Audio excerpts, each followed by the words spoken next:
Dale Comstock. Today what I want to talk about is high-speed technical driving.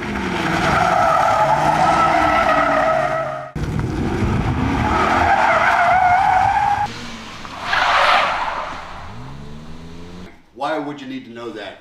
Again, we live in a very feral and dangerous world, particularly now, with all the, this is 2020. Think about the rioting that's going on, people are blocking roadways, people are driving down roads and they can't get out, and they're being being swarmed, being pulled out of their car, being beat up, being shot in their car. It's bad. And so what we're going to talk a little bit in this episode, and then later on we'll talk more about using a vehicle for protection, for getting away. We're going to talk about ballistics and vehicles and things like that. But today what I really want to focus on mostly is vehicle dynamics, high-speed and technical driving, understanding some driving, some methodology that will allow you to better escape, better get to negotiate curves, and basically make the most out of your car regardless of what you're driving. You could be driving a 1969 Volkswagen, and you can if you know what you're doing, you can drive as well as say Joe here with his Corvette Z06, other than a straightaway. So it's all technique like everything else. And so I'm gonna give you some tools for the toolbox and things to think about. So first thing I want to start with when we talk about a little bit about driving, technical driving, high-speed driving, is I want you to consider this. Think about your car tire. How much of that rubber is actually making contact with the asphalt, with the road? This is probably more than the average car, but let's just say 5 inches by 6 to 7 inches. That's how much rubber is actually making contact with the road. And you have 4 patches of those, 4 patches of rubber around the car. So those 4 patches that big are keeping that car adhered to the asphalt. A 2,000, 3,000, 4,000, 6,000 pound car adhered to the asphalt at high speed and in dynamic turns. Okay, just think about that. That's pretty amazing that your wheels are hanging on that road and you're going around the corner at 45, 55, 65 miles an hour, 3,000 pounds, 4,000 pounds. Remember, that inertia doesn't want to go around that corner. It wants to keep going straight. But you're forcing it with these tires to make that turn. Okay, so first thing is think about that. And that kind of sets up everything else we're going to talk about. Tires. And tires are very important, by the way. In fact, what kind of tires have the best traction? Okay, on an asphalt road, a ball tire actually has more traction than, say, a knobby tire or a tire with a lot of, the grooves in it. The reason the grooves are in there is for wet weather, for rain, to help, wick the water away from underneath the wheel. But if you had a dry surface, look at Formula 500 cars. Their tires are like bologna skins. They're flat rubber all the way around. All right, so let's talk about traction real quick. We have 2 types of traction. We have steering traction and braking traction. Okay, so braking traction.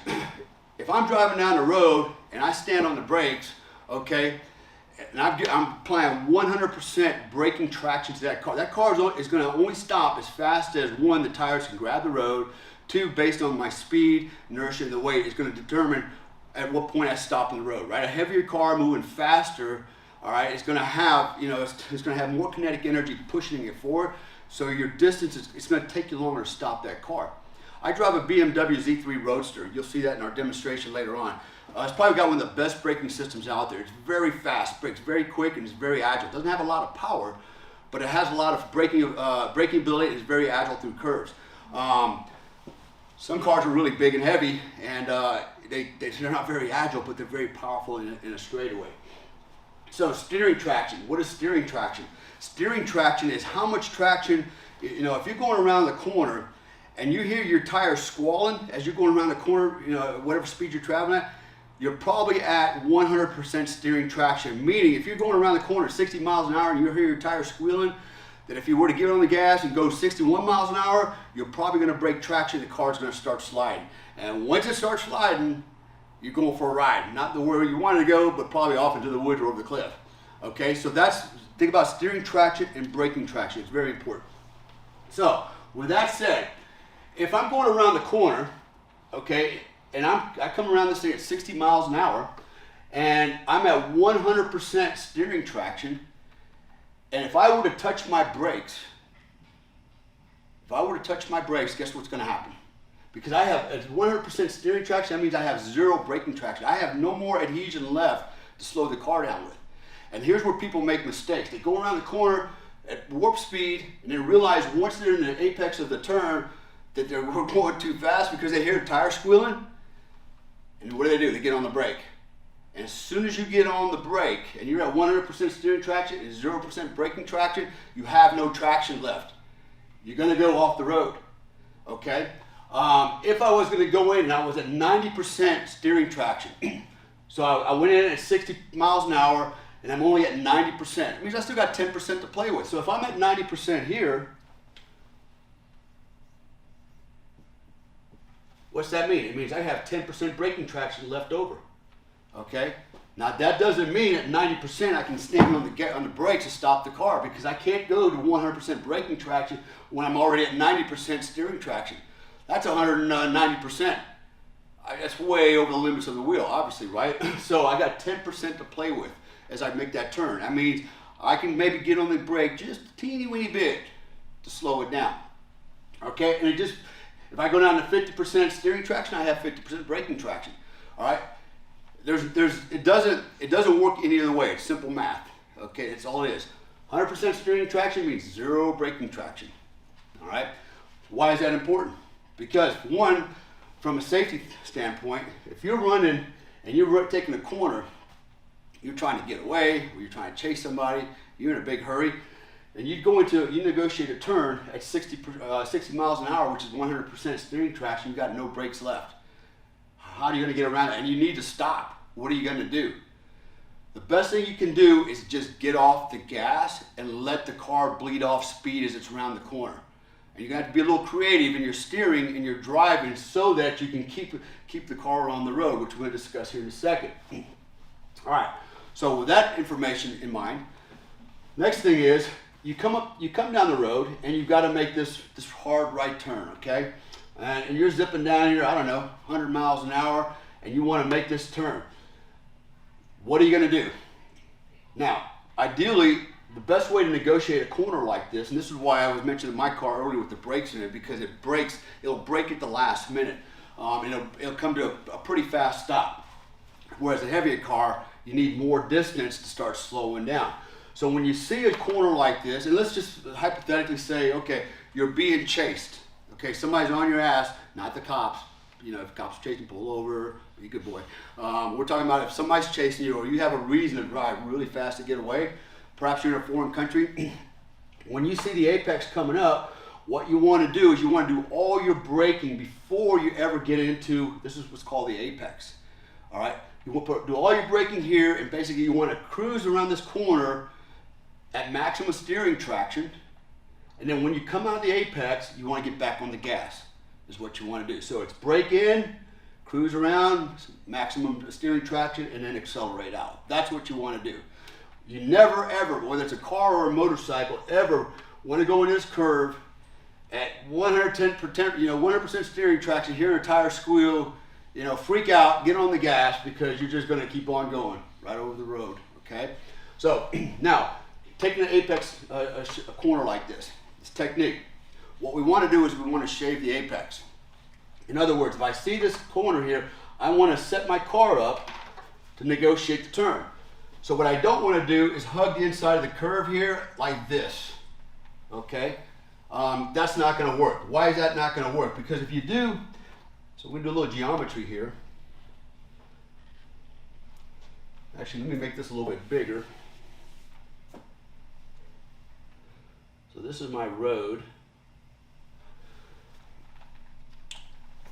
and I'm in my lane, and I'm going to come through this corner full blast like this.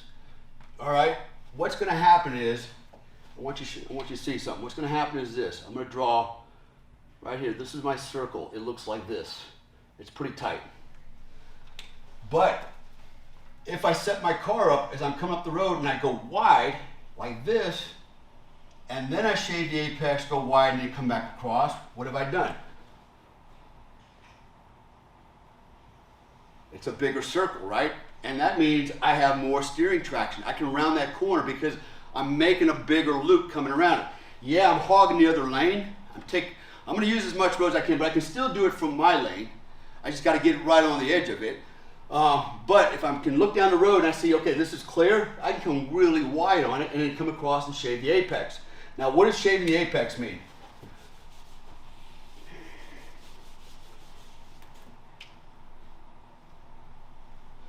Shaving the apex is this. I come out, my eraser car. I'm gonna use my eraser car, come up, I'm gonna set the car up out here, come across, shave the apex, and then come back into my lane. So again, here, set up on the outside, shave the apex, I'm gonna go wide and then come back into my lane. I'm creating that big circle. I'm not doing this, I'm not hugging the inside trying to make that turn because that creates a little circle. That means I have more inertia on this car going through the corner. I have less steering traction, less braking traction, right? So the idea is to get through here as fast as we can. The best way to do that is set the car up so that you can go at maximum speed, brake where you need to. Okay, maybe the brake line will be right here, off the brakes, off the gas, let it coast around, right about here, get on the gas and continue to come out of the apex. Gas out of the apex. And that's it. If you watch race car, you know, especially any kind of slalom racing or anything like that, watch the drivers. Nobody is hugging the inside, especially on a 90-degree turn. They're all going to the outside, they're drifting to the outside, shaving the apex, keeping that speed up. So these are professional race car driving techniques. Now, if you go into this corner and you realize, oh shit, I'm going way too fast, and you tap the brakes, what's going to happen is when you tap the brakes, the rear end is going to be the lightest part of the car, okay? Because as soon as you tap the brakes, what's going to happen is all the weight is going to tip forward on the front suspension of the car. It's going to unweight the rear suspension of the car. So what happens at the end, the back of the car gets light and it can fishtail. And it will do exactly that. If you're going too fast and you get on the brake, there's a good chance the back end is going to spin out on you just like that around the corner. I'm sure everybody's seen this at some point in their life where they're driving down the road and you see a guy spin out across the road, right? We see race car tracks all the time. That's what's happening. They're unweighting the front end of the car, the back end of the car, and putting all the weight on the front, which is causing the back end to fish out. So, what happens is if I get on my brake, my back end starts sliding out. I know I'm going that way, okay? The best thing you can do is get on the brakes and lock them up. Let the car turn and slide. It's basically a controlled slide. Maybe you're not going the way you want to go, but at least you're in a controlled slide, and you're not going to send yourself doing one of these numbers or flipping the car. So if you kept yourself spinning, at this point, no more braking is going to help you. It's just going to make it worse. If you try to give it a little bit more braking, you're still spinning.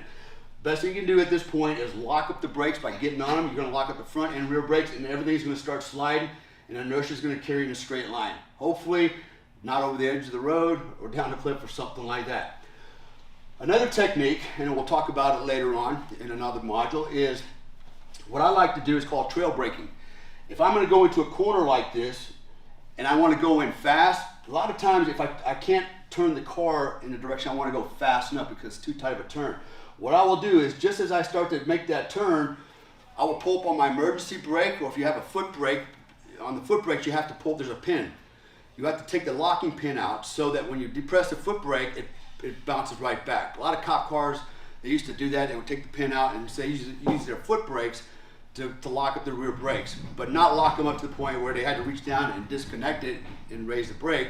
It would automatically spring back. But you can do that, or you can use a handbrake. And normally what I do is when I go into a turn, I'll pull the handbrake. I'll intentionally cause the rear tires to squeal, not squeal, but to slide. And I'll cause the back end to slide around just a little bit. I'll come off the handbrake, give it gas, and then shoot out. Okay, it's a technique, and we'll demonstrate that as you know later on when we talk about that. So understand steering traction, braking traction. Never overcommit to a turn. Bleed off all your energy that you need. Bleed off before you go into that turn, so that you're at no more than 100% steering traction. How do you know you're at 100% steering traction? when you hear those tires starting to squall and squeak, you're right on the edge, on the cusp of sliding. You tap that brake, or you give it just a little bit more gas, that car is going to spin out from behind you. And if it does, get on the gas, on the brakes, lock them up, and let the car slide, and then come to rest before you take off again. All right, so Joe, come on up. A lot of physics here, a lot of numbers, but guys, let me tell you the best way to figure out how this stuff works, excuse me, is to go to a school. I was very fortunate. I actually got a chance to go to the Richard Petty driving experience. And they get into all the physics big time. They call it gas brake modulation, excuse me. And you're going around a racetrack 165 miles an hour. When you watch these NASCAR racers, and I didn't know this, they never use the brakes unless they're going to bump into another car. It's on-off gas the whole time, setting up the car into the turn exactly the way Dale was saying it. And I did it, and you'll go around the track, and you'll go faster and faster. I think I got up to 155. And let me tell you something, this shit works, and it's all physics. And it's math. It's really crazy shit.